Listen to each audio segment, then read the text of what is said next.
A former member of a secretive church is opening up this morning about the 13 years he spent there. The Word of Life Christian Church is now at the center of a murder investigation.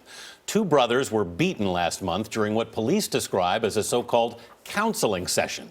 The church is a fundamentalist Christian church not affiliated with any larger group. Many members live and attend classes inside. Don Dahler talked with a man who attended school with the victims. Don, good morning. Good morning. Word of Life is an evangelical Christian congregation in central New York.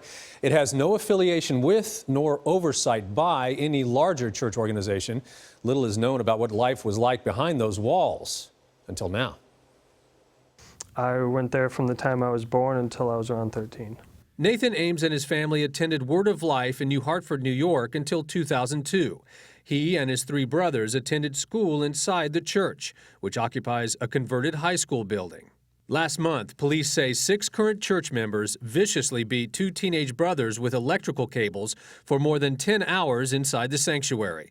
19-year-old Lucas Leonard died. His 17-year-old brother Christopher was seriously injured. The boy's parents and sister were among those charged with assault, along with other church members. Investigators believe the brothers wanted to leave the church. Ames says problems at Word of Life began when the late founder, Pastor Jerry Irwin, and his family began to exert total control over the congregation. Were they afraid to leave? Some people were. Yeah, if you're not under God's will, then you're going to go to hell. He says adults, including the aunt he lived with for a short time, were instructed to discipline their children if they misbehaved or did poorly on tests by whipping them. Spare the rod? Spoil the child. You must have been terrified at that point. You knew what was going to happen. Yeah, the year and a half that I lived there, I went through complete hell. How often would it happen? When I didn't pass a test, or when I didn't get my homework done on time, or... Weekly? Oh yeah, daily. The kind of control that you describe that these people had over the church members, it sounds to me like a cult. No, it is. It is a cult. When did you realize that's what it was? Well, see, I was young, and I thought that was normal. It took me many, many years to get out of that mindset. Ames says his family was kicked out of the church when he was 13. The Leonard boys, he says, were not so fortunate.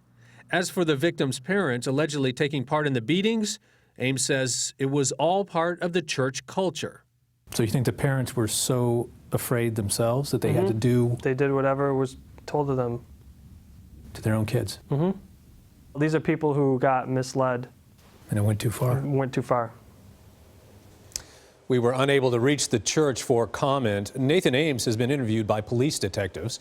A grand jury will decide whether to indict the 6 members later this month on charges including murder and gang assault. Gail. All right, Don, disturbing and heartbreaking at the same time. Thank you very much.